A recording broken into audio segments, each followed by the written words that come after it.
kyonna kintuukako obulamu bwange oba nze ng'omuntu sina kindi obulamu bwange. Omuyimbi King Saha avuddeyo munnanga ate si birungi n'akamu. Ebibye munnanga ate ne Pallaso tebinaggwa. Byonna ngenda kubeera nga mbikuzannyiramuko agava munnanga ate ew'omuyimbi Pallaso nabyo munnanga ate si birungi. So nga maaso awo munnanga ate ne Spice Diana wuuno munnanga ate ali mu kakasa. Byonna ngenda kubeera nga mbikuzannyiramuko maaso awo. Bampita Jaminati nsinzira ku Jaminati Yugi wabula kansoke nkutegeeze nti w'obeera nga tonnaba kulayikinga vidiyo ogirayikinge kw'ossa ate n'okusubscribinga kasita obeera nga tonnaba.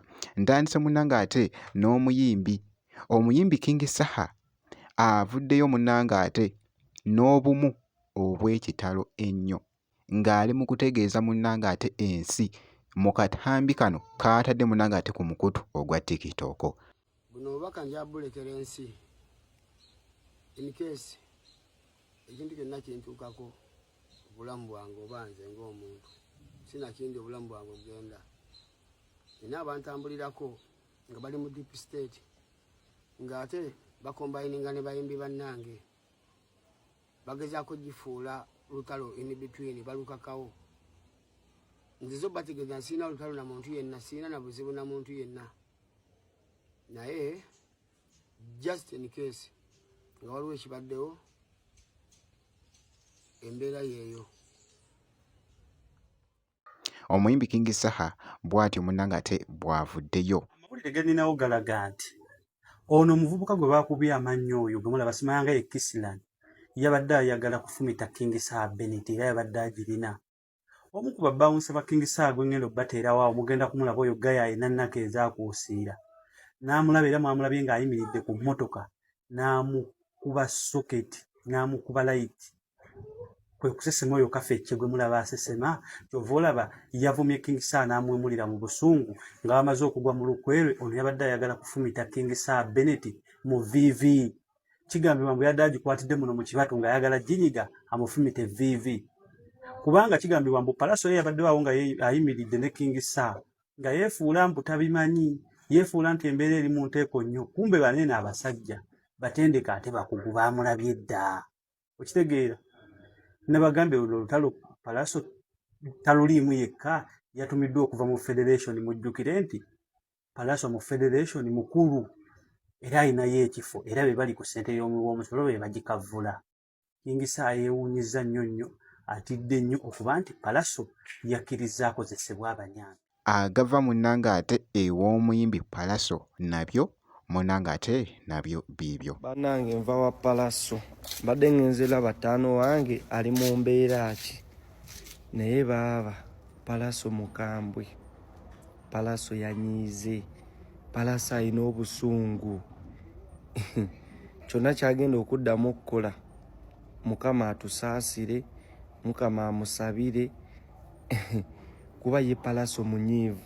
Pallaso yagamba mbu ekisinga omuluma musajja mutandika mukolako lutalo ate ye nga yazze kuyimba teyazze kulwana era yeekanze batandise okukuba batabani be. Kyekyasinze okumwewuunyisa nga ye talina mu lutalo mbu alina Baby Zoe. Kati ye agamba nsonga ki eyatemezza batabani be gy'ayagala okumanya ng'ate ye yabadde azze just n'abaana be batono ng'olimbu azze n'abantu nga bayitirivu. Ekitegeeza babadde bazze bakoze eki bamwetegekedde. Kati ye Pallaso obusungu bw'alina ssaawa zino nva wakawe naye muganda wange ne vidiyo eno ngambye kangikole nga sinnatuuka waka. Pallaso kagwake keetonye kabuke kabuzibe alina okugenda ennakawuka. Nze ku kyendabye alina okugenda ennakawuka.